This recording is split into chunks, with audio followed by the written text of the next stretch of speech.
one subset of the question. Most of what we have talked about getting investment back or getting investments into the country talks of big corporations and big investment.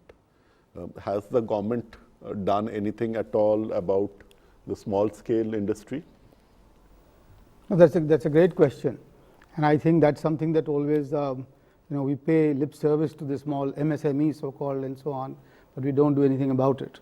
But I think it gets tied in with the Make in India campaign, and which is that I think we know that today we need 70 clearances every year to remain in business, and that's the numbers that you have. You have to file 100 returns, which are all separate returns, etc.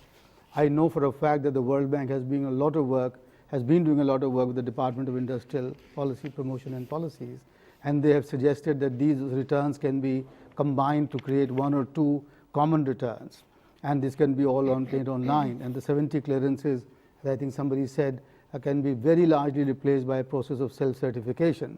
So you don't have so if you get the inspectors off the back of the entrepreneurs, the people who will benefit the most are the small and medium enterprises. But the small and medium enterprises also would benefit by much better access to commercial credit. I think maybe up to 60% of these enterprises do not approach commercial banks for credit because of the very high transactions cost, because of the collateral requirement that they have, and the fear that they will lose their entire family and their own life's property if their project went wrong. So now that's something that the budget can fix, which is that rather than have these special, what is this called, these banks are supposed to do these priority sector lending, which has gone on for far too long. Instead of that, if they actually came up with certain specific measures by which banks could make their lending easier to the MSMEs, that would be far better. But let me just say one thing to what Shweta has been saying about Make in India, etc. You got to go far beyond the slogan. And to go far beyond the slogan, ultimately it means that Indian enterprises have to be provided with the preconditions for investment and growth that are available to their competitors in other economies. Now that just means taking not a very hard look, but getting on with with trying to eliminate and minimize the infrastructure deficit and the governance deficit. Now the infrastructure deficit would mean here that you will have to go away from the PPP model, because the 770 projects are in the pipeline, but a lot of them are sort of now not taking off.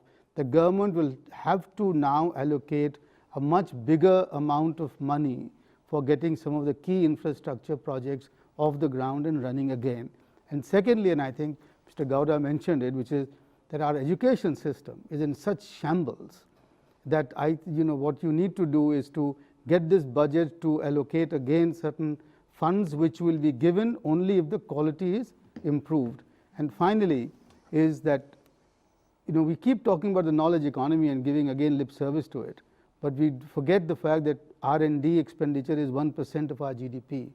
Can the budget come up with some innovative measures to increase the R&D spend in our economy? Because without that, this economy is not going to get globally competitive. And if we are not globally competitive, Make in India will remain just that, a dream and nothing else.